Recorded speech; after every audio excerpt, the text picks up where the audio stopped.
¿Qué tal, amigos? ¿Cómo están? Feliz de poder compartir con ustedes un nuevo programa de Círculo Abierto, el programa del Círculo Militar. Como saben, donde la tradición se encuentra con vos. ¿Qué tal, José? ¿Cómo estás? ¿Cómo has pasado el fin de semana?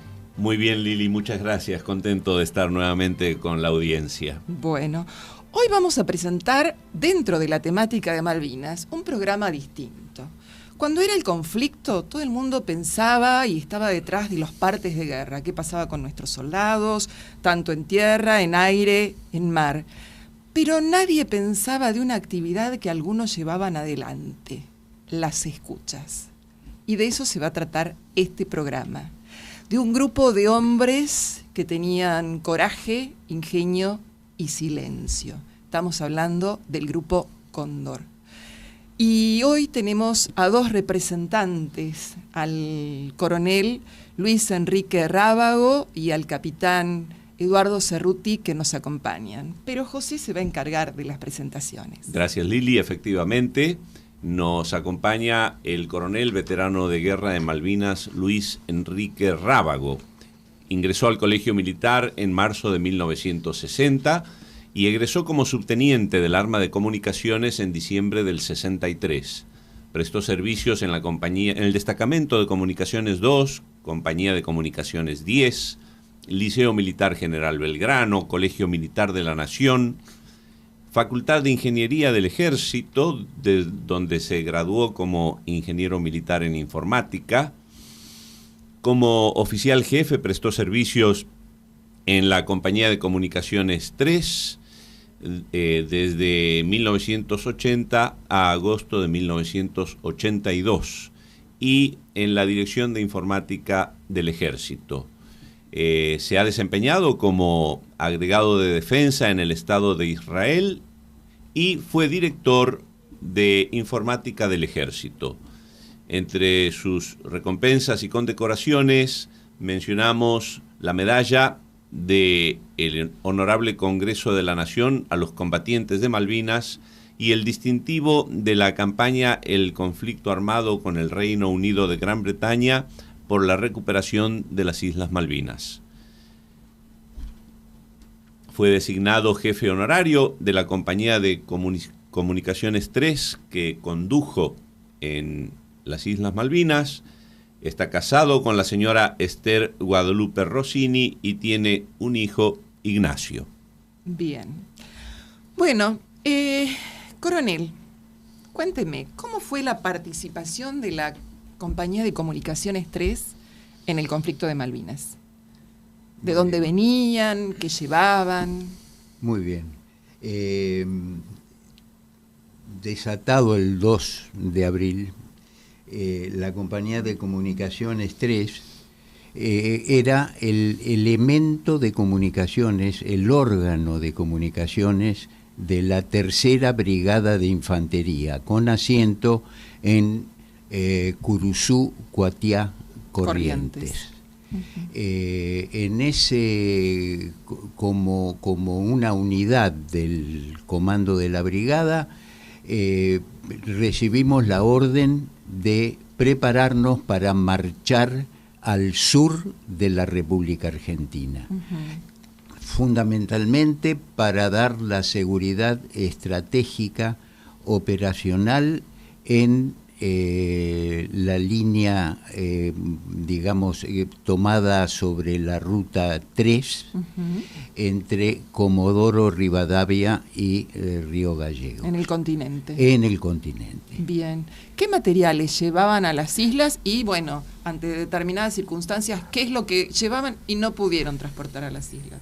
Bueno, fue todo un tema porque nosotros salimos de nuestro asiento de paz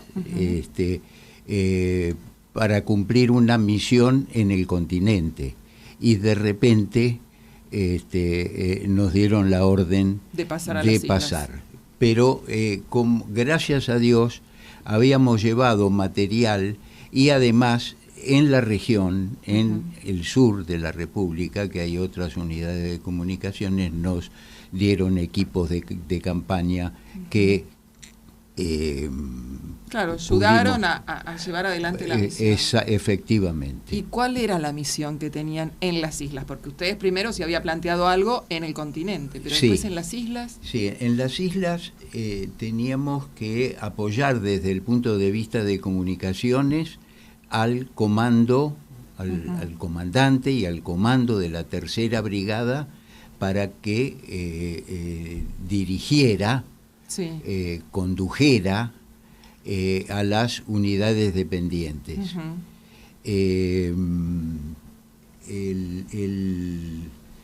Los medios que nosotros teníamos eran, digamos, resultaron ser un poco escasos. ¿Por qué? Porque el buque que debía transportarlos no llegó. No llegó.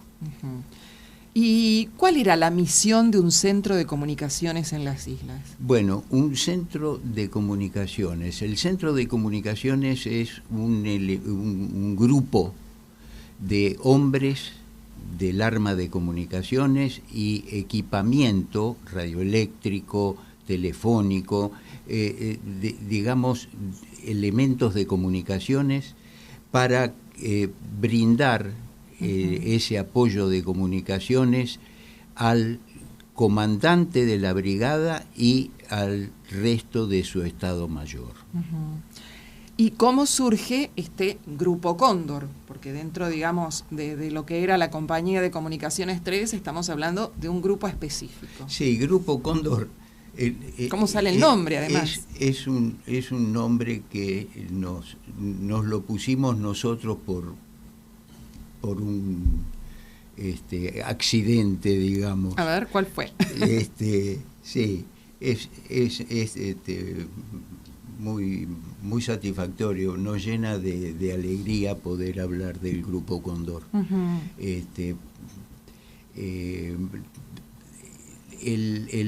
Cuando llegamos a Puerto Argentino y aterrizamos en el aeropuerto,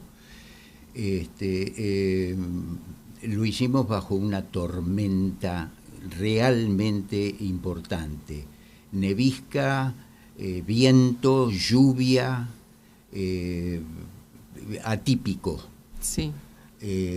Y lo que hicimos es tratar de buscar lo que habían cercano, eran unos hangares, algunos estaban llenos de material y no podían ser ocupados, y otros, cuando intentamos acercarnos, nos dieron el alto. Sí. Porque no se podía avanzar. Ajá. Y dice, yo le pregunté, ¿qué pasa? ¿Qué es lo que ocurre acá? Que no podemos avanzar. No, lo que ocurre que este es el lugar donde están alojados todas las tropas especiales, los comandos de las Fuerzas Armadas y de las Fuerzas de Seguridad. Bien. Y bueno, y ahí chocamos. Claro. Y le digo, bueno, acá, por ustedes, por nosotros, está el Grupo Cóndor de comunicaciones, un grupo especial que venimos a hacer nuestro trabajo. Un momentito, se fue adentro y fueron a hablar con el teniente coronel Seineldin, que era el más antiguo de los oficiales a cargo de los comandos de estas tropas super especiales, y volvió y dijo, sí, adelante. Y bueno, y ahí les dieron lugar. Nos dieron lugar y pudimos quedarse en el lugar. ¿Qué días llegaron a las islas? El día 25 de julio. De junio. De abril, perdón, 25 de junio, disculpen. el 25 de abril a las 20:30. Bueno, tiene presente el horario de arribo, ¿no? Es que fue un evento, el viaje, aterrizamos en el tercer intento. Claro, de acuerdo a lo que usted cuenta, fue bastante difícil. No se podía. Acá estamos viendo justamente... La imagen. Ah, perfecto. Sí. Ahí están nuestras islas. Así es. Sí, ¿Y sí. qué obstáculos encontraron para cubrir su misión? O sea, seguramente al llegar tenían una misión puntual. ¿Cuál era? La misión que tuvimos fue instalar un centro de comunicaciones, sí. Sí. La tarea nuestra de cada día, digamos. Sí. Instalar medios con nuestra gente en la isla Gran Malvina. Ajá. Recién la veíamos acá en pantalla. Es la isla que está más cerca del continente. Nosotros estábamos en la Soledad, que es la que está más al este. Sí. Y bueno, así que para allá fueron. Y durante el desembarco de San Carlos, por parte, digamos, de los ingleses y posteriormente ante el combate de Darwin y de Goose Green, ¿cómo funcionaron las comunicaciones en esos momentos críticos, digamos, de bombardeos, de tanto revuelo? Sí, en ese desembarco tuvo una actuación muy importante el teniente primero Esteban. ¿Verdad? Correcto. Esteban. Que no apareció como bastante diestro en hablar por radio y utilizar los medios de comunicaciones, y nos facilitó grandemente la cosa. Y a través de él íbamos recibiendo información que transmitíamos, que le dábamos inmediatamente a nuestro comandante, a veces él presente y otras veces tomábamos nota. Sí. De la evolución de ese desembarco. Sí. O sea que básicamente ustedes recogían información que les iban dando o que iban escuchando, porque básicamente su función era ir escuchando, viendo qué pasaban, si se producía alguna interferencia de las comunicaciones de los británicos, y pasarlos a la superioridad, y eso llevaba a un movimiento o a otro. O sea, la información que recibía el comando superior determinaba cuáles iban a ser las acciones del ejército, de las fuerzas. Efectivamente, a pesar de que teníamos una interferencia muy, muy especial por parte de Chile, de los chilenos, que realmente nos hostigaban, no solamente la inclemencia del tiempo y la meteorología que siempre incide en estos enlaces, sí. Así radioeléctricos, sobre todo en alta frecuencia, pero con ayuda de operadores del continente, de radioaficionados, etcétera, pudimos salir del trance y realmente cumplir la misión. Sí, y usted fue jefe del grupo. ¿Cuál era su trabajo en sí? ¿Cómo se desarrollaba? El jefe de la compañía de comunicaciones 3, que ese era mi cargo, es además el oficial de comunicaciones del comando de la Tercera Brigada. Es decir, integra el Estado Mayor del comando. Así que tenía ese doble papel uh-huh. que traté de es habitual para nosotros, no es que estaba haciendo un gran esfuerzo, un sacrificio, uh-huh. No sale bien uh-huh. ese tema. Pero usted de repente pasó de estar en Corrientes a cumplir una función en el continente y del continente a Malvinas. Digamos que el cambio fue brutal. Sí, el cambio fue muy grande. Y el manejo de la gente también, porque la gente tampoco esperaría eso, la gente que usted tenía a su cargo.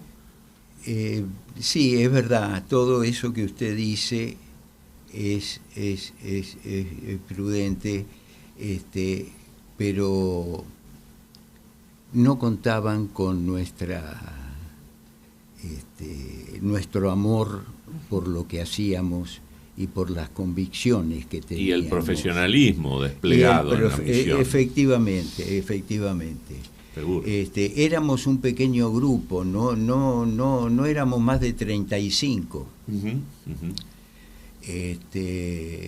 Sin embargo, ningún momento, ni siquiera cuando estuvimos como prisioneros de guerra, que estuvimos un mes, nos quedamos, tuvimos inconveniente con nuestros hombres. Al contrario, nuestros hombres eran, daba gusto verlos, escucharlos, comprobar de que no se doblegaban, de que por algo nos a los tres los ingleses nos interrogaban. Ajá. Ellos querían saber. Me imagino. Querían saber y nos alcicateaban y nos preguntaban. Bueno, la verdad que muy interesante. Seguro. ¿Qué les parece si hacemos una pequeña pausa y seguimos en el siguiente bloque? ¿Cómo no? Círculo Abierto, el programa del Círculo Militar, donde la tradición se encuentra con vos.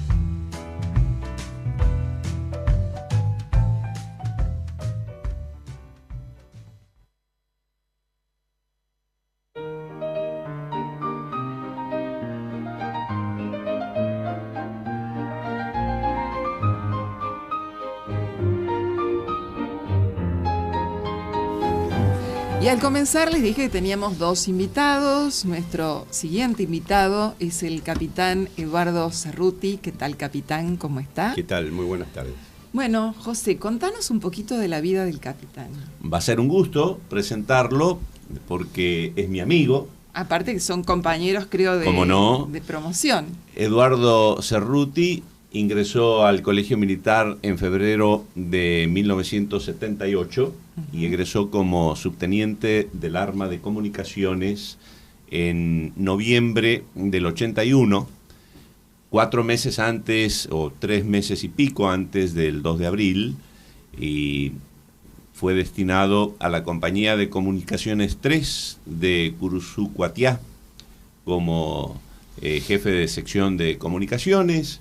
Era el abanderado de la Compañía de Comunicaciones 3, tiene una historia interesante que contarnos durante todo su periodo de prisionero de guerra y regreso al continente con la bandera de su unidad, que tenía el honor de portarla, y él hizo el curso de especialista de guerra electrónica en 1985, es licenciado en dirección de empresas,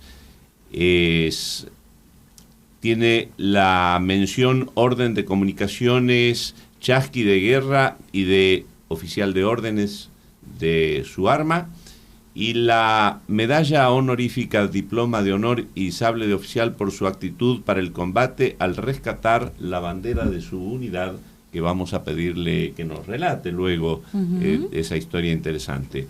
Posee la medalla del Congreso de la Nación Argentina a los veteranos de la Guerra de Malvinas. Pasó a situación de retiro con 18 años de servicio. En 1994 tiene 2 hijos, Ana María del Rosario y Mateo Santino. Eduardo, muchas gracias por estar con nosotros. No, al contrario, muchas gracias. Bueno, capitán, algo pasó la noche entre el 6 y el 7 de junio que cambió todo para el Grupo Cóndor. ¿Qué fue lo que pasó en realidad? Sí, correcto.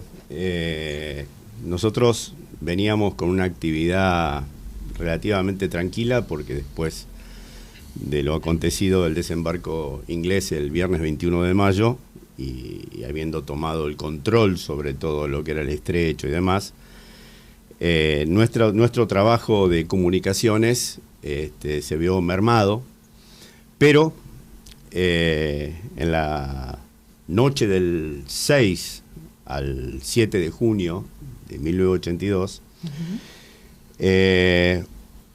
una fracción, era una fracción de comandos argentinos que estaba haciendo un reconocimiento sobre el puente sobre el río Murrell. Sí.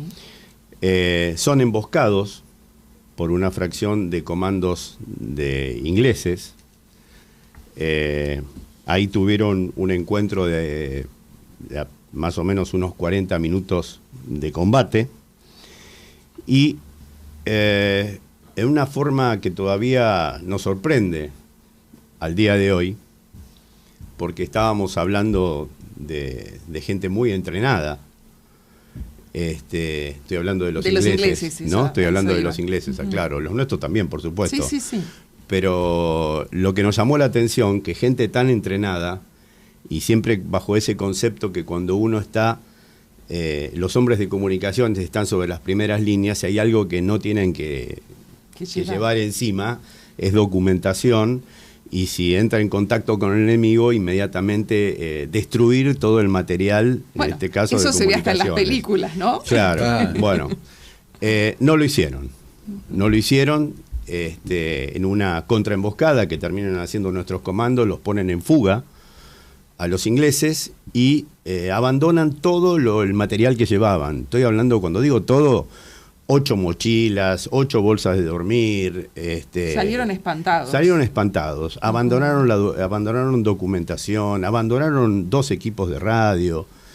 Bueno, y así fue que en la madrugada del 7 de junio, acá, el coronel Rábago, mayor en ese entonces, recibe esa documentación. Los equipos de radio no fueron a hacer fueron hacia otro sector, pero sí la documentación, que era lo que nos interesaba a nosotros. Nosotros, obviamente, tomamos contacto con los equipos de radio que seguían funcionando y seguían transmitiendo. Así que dejaron, digamos, no es decir, bueno, dejaron solamente los equipos, estaban apagados. Los equipos estaban transmitiendo. Y seguían funcionando. Transmitiendo, digamos, dentro del ejército inglés lo que estaba sucediendo. Sí. Ajá, entonces, bueno, y demás. con todo ese material capturado, que acá el coronel recibe sobre todo la documentación, a nosotros, cuando él nos hace conocer en ese entonces teniente primero Andrés y a mí, la documentación que le habían dado, vemos que se trataba de una documentación que nosotros, cuando la comparamos con lo que manejamos para operar nuestro sistema de comunicaciones, era lo mismo. Que ahí estaban escritas las frecuencias de trabajo, los indicativos de encubrimiento, los encubrimientos del alto mando inglés. Todo secreto. Todo lo que es secreto y confidencial estaba ahí. Cuando usted se refiere a encubrimiento, ¿qué es? ¿Que está en clave? Claro, por ejemplo, el coronel Rábago era, no sé, lechuga. Sí. Y yo era Zapallito, ¿no? Sí, Entonces, claro. cuando uno habla por radio, dice los nombres clave. Y Zapallito, ¿no? Sí. Entonces, pero bueno, ahí teníamos cómo se llamaba los 3 O sea, especificado quién era quién. Sí. Jeremy Moore, Sandy Woodward. Increíble. Julian Thompson, que eran los tres más jerárquicos en el orden de mando de la Fuerza de Tarea Inglesa. Así que teníamos todos los encubrimientos, las frecuencias, el sistema de comunicaciones de ellos armado como debía ser, o sea, disponíamos de toda la información. Qué fácil se le hicieron. Claro, pero bueno, ahí entra a jugar. O no, porque uno también puede pensar que no era así. Claro. Tenemos, que era una contrainteligencia. La historia militar habla de lo acontecido en 1943, 1944, con el desembarco en Normandía, por ejemplo, donde la inteligencia británica arma toda una operación que se la denomina de velo y engaño. Sí. Lo engañan, hay una película famosa. Hay una película, lo engañan al alto mando alemán y les hacen tomar decisiones equivocadas. Bueno, nosotros pensamos en todo eso y dijimos, no, esta gente es muy entrenada, esta gente tiene mucha experiencia, venían de combatir en el Ártico, qué sé yo. No, seguramente... Es para engañarnos. Estos operadores de comunicaciones ya dijeron, tiramos todo, ¿no? Y van a seguir como perritos detrás de este cebo. Bueno, pero por las dudas, los empezamos a escuchar con nuestros equipos que no eran de guerra electrónica. Nosotros teníamos equipos para nuestras operaciones tácticas que eran equipos sencillos, por decirlo de alguna manera, pero no eran equipos de guerra electrónica. Entonces, a pulmón, y buscando cada una de las frecuencias, y que en cada frecuencia que poníamos de lo que sacábamos de la lectura de esa documentación, salían hablando en inglés, ¿no? Entonces, bueno... ¿Ustedes hablaban inglés? Bueno, por supuesto, algunos sí, algunos con dificultad. Vino un apoyo de un soldado de otra compañía de comunicaciones que hablaba muy bien el inglés. O sea que estuvimos trabajando toda esa madrugada del 7 de junio escuchándolos a los ingleses. De ahí donde empezamos a recabar un montón de información y durante la mañana de ese 7 de junio empezamos a ver, o mejor dicho, por lo que nos transmitía este soldado y otros que manejaban el inglés, que iba a haber posiblemente al día siguiente un desembarco en un lugar próximo a Puerto Argentino, que se lo conoce de 4 maneras distintas, pero es el mismo lugar. Bahía Agradable, Fitzroy, Bluff Cove o Blue Beach, ¿no? Entonces, bueno, acá el coronel, que ya le había dado la novedad al comandante de brigada, el general Parada, lo fue a ver al general Menéndez, que era el gobernador, fue el gobernador militar, y ahí le planteó la nueva situación y a requerir un apoyo sencillo que consistió, y por ahí estaría bueno que lo cuente él, porque esta partecita me conoce nada más, Tranquilo. Cuando usted va a comprar el grabador y los cassettes. Qué interesante. Sí, realmente. Y nosotros estábamos muy satisfechos porque nos escuchaban, nos prestaban atención. Que eran cassette TDK en esa época. Claro. Y no solamente nos prestaban... Acá lo vemos en la imagen, los TDK. Ahí está. Bueno, ahí está.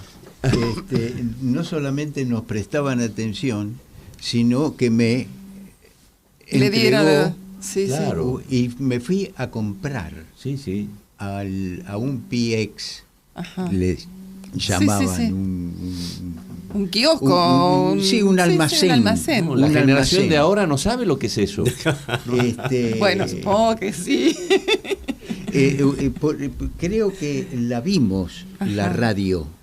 La radio grabadora pasacassettes que compraron ahí compramos. Qué notable. Sí, estaba la fotografía. Me parece que sería interesante. Y ustedes que grababan lo que escuchaban. Claro, nuestro mecánico de equipo de comunicaciones, que estaba con el grupo Cóndor, el sargento D'Alurso, él adaptó ese grabador Philips Sí. al equipo de comunicaciones. Sí, hay que decir algo porque por ahí el oyente que está escuchándonos no toma conciencia, pero todo esto ha sucedido en 24 horas porque el Sí, ataque sí. era al día siguiente, Claro. y Tal ustedes cual. tenían que informar La que se iba a rapidez. producir ese ataque para Claro, que nuestros pilotos exactamente. reaccionaran Exactamente. con esa información. Sí, Exactamente. exacto.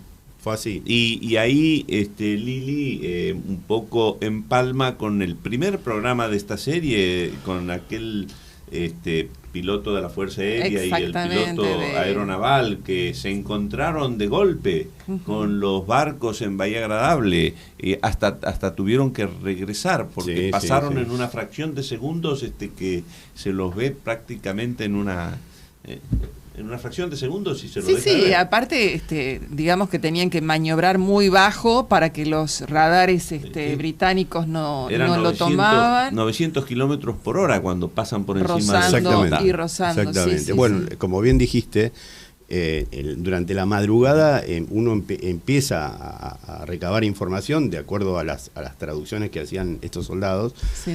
y un suboficial y un oficial, y en un momento llegó una información muy concreta, que iba a haber un desembarco el 8 de junio a las 12 horas. Sí. Ahí es donde, bueno, ya nosotros nos habíamos transformado en especialistas de guerra electrónica sin quererlo, Claro. ¿no? La providencia actuó. Exactamente. Y ahí, bueno, se desparramó, o sea, mejor dicho, surgieron un montón de nuevas acciones, de actividades, de elevar informes, de que llegara al Estado Mayor Conjunto, la Fuerza Aérea que generó un reconocimiento para chequear la información que se había dado. Y la Fuerza Aérea que no estaba instalada en las islas, sino que estaban en el continente. Exactamente. Claro, claro. Y desde ya hubieron otros diferentes medios de reunión de información que corroboraron esto. Esto pasó el 8 de junio, pero que corroboraron esto que nosotros el día 7 lo habíamos detectado escuchándolos. Claro. Y seguían transmitiendo. Y era increíble y seguían notable. transmitiendo. Qué notable. Y dijimos, pero siguen operando sobre las mismas frecuencias. No lo podíamos creer. Es que no tenían ni idea lo que había pasado, que ustedes tenían la información tanto escrita como las radios, digamos, Sí, en sí. sí. Porque tampoco se ve que aquellos que, digamos, que salieron corriendo y dejaron todo, tampoco les habían advertido a sus superiores, porque No, si es no, increíble. esto lo hubieran cortado de alguna forma, Es hubieran increíble. cambiado los Bueno, canales, hubieran cambiado los códigos. Yo sé que me salgo del libreto, No. pero acá decimos de que era tan evidente, tan alevoso Claro. esto, que parecía que nos lo estaban sirviendo En bandeja. en bandeja. Era para descreer. Perdón, esto... No, es que es claro, así realmente. Si uno esta- lo ve en una película, dice, qué poca imaginación, Sí, sí, sí. o sea, Sí. para hacer el libreto, Sí, pero... sí, Tal no cual. me la creo. Y hay no me la creo. que decir que ese día, 8 de junio, fue, según las palabras del propio comandante inglés Woodward, Woodward. el día más negro de la flota Claro, británica, claro. por la sorpresa con Sí, la que sí, se sí. encontraron Sí. Fue- al intentar ese desembarco con toda Sí, la sí. Fuerza Aérea Argentina y la Él Armada. escribió un libro. Claro. Este Claro. hombre escribió un libro. Es decir, todo esto está avalado. Sí, Esto sí. está avalado y por ellos. Es historia. Es historia. Es historia. Atacan primero una primera oleada de 14 aviones, que salen absolutamente los 14 aviones ilesos. Ahí le pegan muy mal a los dos buques logísticos, al Sir Galahad y al Sir Tristram. En el Sir Galahad fallecen 53 galeses que no habían querido ir caminando hasta Fitzroy, porque la verdad es un terreno espantoso, Malvinas, para caminarlo. Entonces, Ahí está la foto. los estaban, claro, ese es el Sir Galahad. En llamas. Y ahí donde fallecen los 53 galeses. Claro. Estaban esperando ellos que los rescataran en helicópteros y bueno, la Fuerza Aérea atacó le pegan a este barco, le pegan al Sir Tristram y a una fragata que los escoltaba, la fragata Plymouth. Después hay una segunda oleada de 10 aviones más y ahí sí nos derriban 3 aviones, que son las bajas que tenemos. Claro. Y el Sir Galahad y el Sir Tristram se terminan hundiendo, la fragata Plymouth no. Pero queda seriamente averiada y fuera de combate. Sí, fuera ellos de tienen combate. alrededor de, creo que 56 muertos y 200 unos heridos. 200 heridos más o menos. Y nosotros, bueno, 3 bajas. Sí. Toda vida es importante, sea del bando que sea. No, por pero supuesto, desde digamos que nosotros dentro de todo Desde ya. y les dimos un golpe. Pero es Desde ya. interesantísima la historia y E interesantísimo conocer el origen de cómo se genera toda esta Bueno, información aprovechada por y la los fuerza. y los seguimos escuchando, porque no es que dejaron de transmitir después de esto. Seguían. Existían, eran nuestro tenaces. trabajo se potenció, Qué notable. empezaron los requerimientos, el coronel consiguió que nos asignaran otro lugar, que nos asignaron una casa donde nos instalamos ya para hacer guerra Claro, y electrónica. separar. ¿Ese es donde impactó un misil después? No, No, eso fue en el sector donde estábamos antes, en la altura del Correo. Hicieron venir de Buenos Aires una sección de guerra electrónica, sí, ya Claro, especializado en el tema. especializado, pero bueno, Notable. llegaron sobre el límite y no pudimos hacer mucho más, pero los escuchamos hasta, les diría, dimos la novedad que el domingo 13 de junio se iban a montar sobre el Monte Kent una base para sacarlos, porque habían atacado el 30 de mayo al Invencible y los habían sacado a los dos, al 1 y al 2, para llevarlos a las islas, al Monte Kent. Qué bárbaro. Bueno, y se atacó el Monte Kent y Sí. por 300 metros no le pegaron a donde estaba Sandy Woodward y Jeremy Ajá. Moore. Increíble. Bueno, hacemos una pausa y seguimos con nuestro tercer Muy bloque. bien, Lili.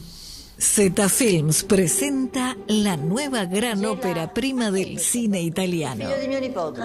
El pequeño Nico es enviado a pasar un verano en Sicilia en la casa de su anciana tía. Él es un chico moderno y tímido de la gran ciudad.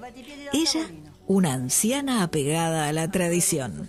Entre ambos nacerá una historia de cariño y comprensión. Una sensible comedia del nuevo cine italiano. Un film de Margherita Spampinato. Gioia Mia, un verano en Sicilia. Ganadora del premio especial del jurado y del premio a la mejor actriz en el poderoso Festival Internacional de Cine de Locarno. Z Films presenta una cálida y simpática mirada a la aventura de crecer. Gioia Mia, un verano en Sicilia. Sensacional estreno, jueves 2 de abril, solo en cines. Abrimos una ventana para observar, descubrir y compartir.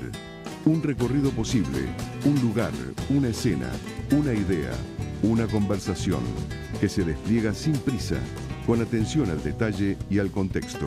Veme, con Analía Pinto. Los miércoles de 14 a 15 por Radio Cultura. No me chamulles más. Un espacio de Pollera Pantalón, la organización de mujeres que trabaja para compartir conocimientos y crear redes que potencien a las mujeres con iniciativa. Los martes a las 18 por Radio Cultura. Círculo Abierto, donde la historia cobra vida. Bueno, Yo la y voy- seguimos acá con el capitán Cerruti y el coronel Rábago. Y me llamó la atención cuando José nos contaba la hoja de vida del capitán Cerruti. Lo voy a leer. Usted recibe la medalla honorífica por parte de la Dirección de Comunicaciones e Informática del Ejército Argentino por rescatar la bandera de su subunidad. Sí, correcto. Cuéntenos, ¿cómo es la historia? Bueno, me tocó en suerte ser el abanderado de la compañía de comunicaciones 3. Recibí la orden de llevar la bandera y mi sable, el sable de oficial. Ujú. Y bueno, durante todo el conflicto, tanto la bandera como mi sable estaban siempre conmigo, hasta que llegó el desenlace. del 14 de junio. Y fue todo ese 14 de junio un cabildeo muy largo. De hecho, la capitulación se firma alrededor prácticamente sobre el día 15, por las 23:58 de ese día. Y a partir de ese momento había que tomar decisiones. Y una de esas decisiones era la bandera. Uh-huh. ¿Qué hacer con la bandera para evitar que cayera en manos inglesas? Uh-huh. Ellos tienen toda una historia con un regimiento, creo que es el regimiento 41 del año 1806, que perdió su bandera acá, y esa bandera, ese regimiento sigue por deshonor, desfila sin bandera. Entonces, un regimiento británico. Un regimiento británico. Entonces, era muy probable que quisieran hacer lo mismo, desquitarse, claro. Y habían muchas banderas de guerra de las 30 y pico de unidades militares que hubieron en Malvinas. Así que la orden fue destruir el material, quemar las banderas, sí. Y después hubo una contraorden que nunca llegó a destino, y por eso se salvó. La mayoría de las banderas fueron o enterradas o quemadas, uh-huh. Porque sí hubo, ya sobre el final, al momento de parlamentar, de que las banderas podían volver, uh-huh. O iban a volver. Bueno, esa orden nunca llegó. Entonces, por eso la mayoría de las banderas no volvieron. Solamente volvieron 5 banderas de guerra, de las cuales 3 de ellas pertenecen a la promoción 112. Muy bien. El subteniente Aguiar, el subteniente Villegas y el subteniente Cerruti. Un orgullo. Claro. Pero, perdón, ¿no ha quedado claro entonces si ha sido un acuerdo con los ingleses o pasaron escondidas las banderas? No, pasaron escondidas por lo que acabo de contar. No había llegado. La orden no llegó. Entonces, como la orden no llegó, cada jefe de elemento tomó la decisión, la enterró, la quemó. Claro. Y algunos rebeldes las trajimos de vuelta, ¿no? Muy bien. Pero en ese momento, uno lo cuenta ya distendido, pero en ese momento era mucho la tensión. De hecho, la orden que había del mayor Rábago, uh-huh. Era quemar la bandera de guerra. Y nosotros el día, no me acuerdo si fue el 14 o el 15, pero el 15, cuando ya se había establecido que nos tomaban como prisioneros de guerra y demás. Entonces, ese día hicimos un pozo, intentamos quemar la bandera, la cuja y el moño, y la providencia de Dios no se quemaba. Empezó a nevar, viento, estaba todo mojado, no podíamos encender nada. La tensión de que aparecieran los ingleses, pues ya estaban dando vueltas sobre el puerto argentino, habían llegado el día 14 a media mañana, ya había ingleses, compartíamos, y todos armados y compartiendo los contenedores con comida que había llegado para 90 días. Entonces, ante esa tensión de que apareciera un inglés y viera la bandera, decidimos quemarla y no pudimos. Uh-huh. Y ahí me vino a mi cabeza, esto casi nunca lo cuento, pero nosotros cuando hicimos el Colegio Militar de la Nación, en nuestro patio de honor, está el nicho, sí, señor, donde está la bandera de guerra del colegio. Uh-huh. Y acá... Sí, se despliega una seguridad, una custodia permanente. Y ahí ese nicho dice honor y gloria, y también dice a triunfar o a dar la vida por ella. Sí. Y a mí me vino esa imagen, y entonces le dije al mayor Rábago, mi mayor, cuéntelo usted. Nos vamos a emocionar todos, me parece. No, sí, es estupendo. Además, auténtico, es sentido. Estábamos todos bajo presión, emocionados, viviendo intensamente ese momento, porque se puede pensar así rápidamente o fríamente, pero la bandera, habrá un reemplazo. No, esa es nuestra bandera. Claro. Y bueno, yo no quería que la llevara, pero la verdad es que no tuve cara. No, sentí que no podía decirle no. Haga un pozo, hacemos un pozo, la enterramos, levantamos un mapa, tomamos referencias locales, cosas de que después el día de mañana, y le digo, bueno, no, está bien, Cerruti. Además estaba hecho una araña. Ajá. No. Estaba compenetrado y sentía lo que hacía. Seguro. Y decía intensamente. Y la ocultó. Y la oculté. Entre no, le sus digo, ropas. ¿cómo va a ser? Y me dijo, se sacó el coso y panoca, le decíamos. Y estuvo 30 días. Bueno, y ahí le voy a cortar acá y la voy a meter, y la voy a meter y la voy a meter acá y acá. Bueno, y ahí fue cuando esa noche del 15 de junio estaban los que volvían al continente y los que quedábamos en calidad de prisioneros, quedamos unos 900, y cuando me toca a mí en suerte, que soy requisado y demás, me separan para quedar como prisionero. Yo había adelgazado 14 kilos más o menos, y eso me ayudó porque... No hacía mucho bulto la bandera. No, claro, entonces. claro, entro era como una casa donde todos los jefes de elementos, los de artillería, los de ingenieros, por supuesto, los comandos, todo lo que ellos consideraban tropas especiales, quedaban en calidad de prisioneros de guerra. Y ahí vienen dos comandos y me dice, ¿usted tiene la bandera? Le digo, sí. Entonces me llevan a un lugar, me dice, sáquese la campera, el pullover y la camisa. Y ahí me envolvieron, me fajaron con la bandera. Y bueno, paso 4 controles hasta llegar al frigorífico de San Carlos, y no los detectaron. Conviví con la bandera esos 19 días en el frigorífico, que a la noche la mandaba al fondo de la bolsa de dormir.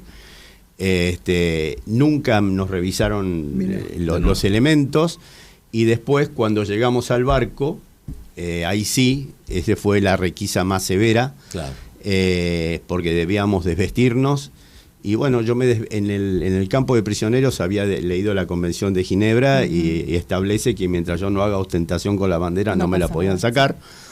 Entonces estaba esperando en la fila, sin ropa, pero con la bandera bajo el brazo, y apareció un vedor de la Cruz Roja Internacional, lo llamé y le dije lo que decía la Convención de Ginebra. Habló con los dos ingleses que llevaban adelante toda esa tarea. Volvió y me dijo que no me la iban a respetar, y me la dejaban. Bueno, hoy esa bandera, gracias a Dios, cada 16 de noviembre o 2 de abril vamos a Resistencia, a la compañía de comunicaciones de Monte 3, donde el coronel es jefe honorario, y desfila. Muy bien. Desfila. Muy bien. Bueno, desgraciadamente el tiempo se nos va cortando, y como cuando empezamos el programa yo les dije que esto parecía un poco una película, ¿no? Una película que no fue contada, una película Así es. Con hombres con coraje, con silencio, con ingenio, y que hicieron de una escucha y de la inteligencia, provocaron el día más negro de las tropas británicas, y además rescataron nuestra bandera. Tenemos muy pocos minutitos porque tenemos que seguir con la agenda cultural del Círculo, pero ¿qué dejarían ustedes para el final? ¿Qué podrían decir, coronel? Poquitas palabras.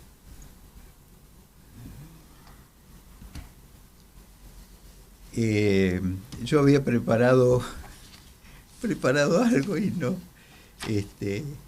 Pero usted sabe que el tiempo es tirano. Sí, no. Quiero decir de que en la emoción no lo encontraba, pero sí, lo tengo acá.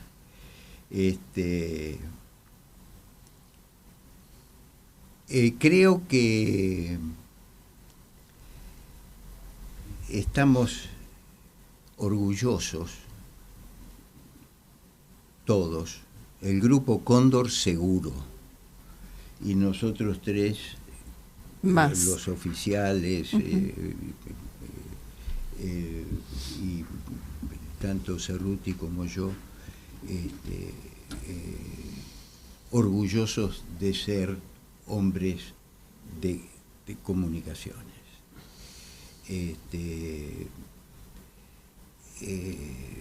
De haber sido los cóndores de esta guerra, de estar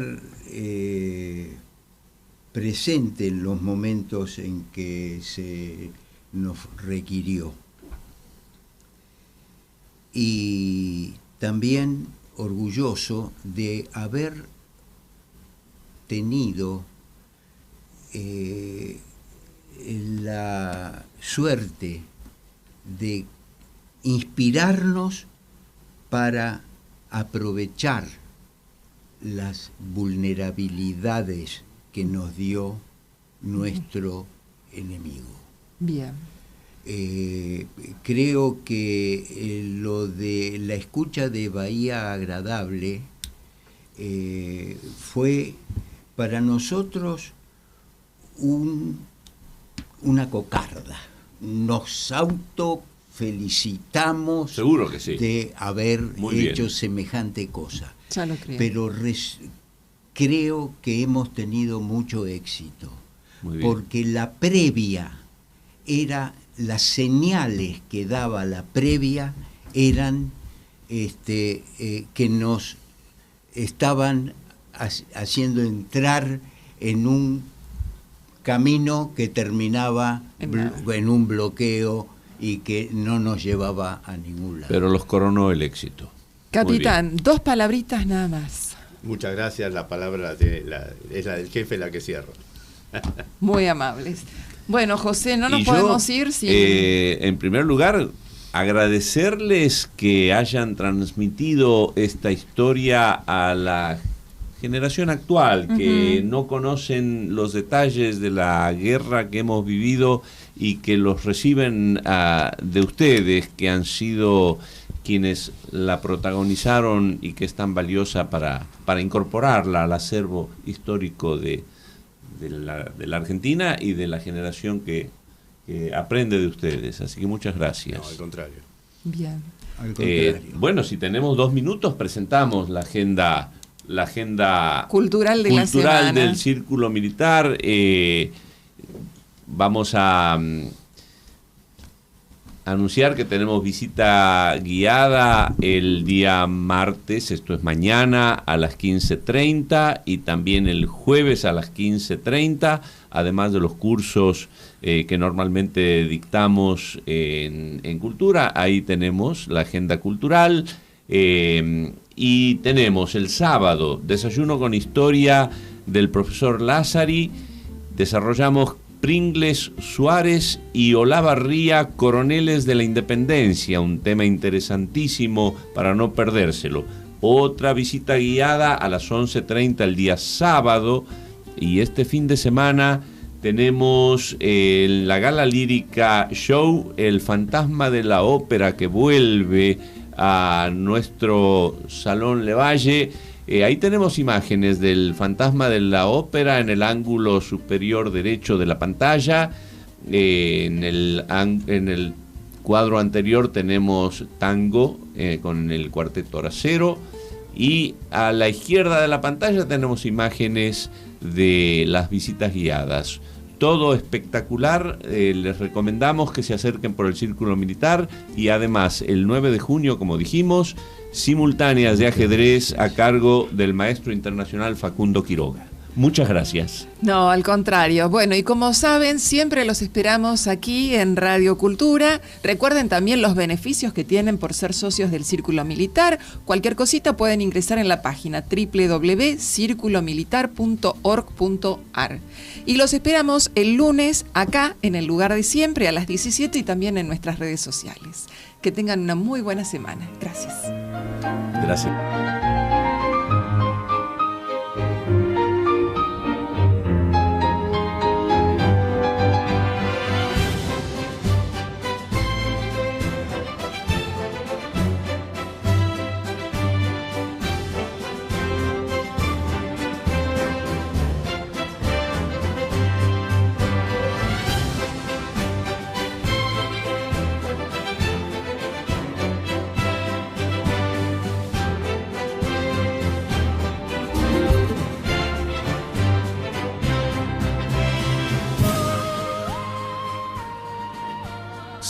Círculo abierto, suena la palabra, gira la charla, gira el corazón desde este palacio en otra época, late la ciudad.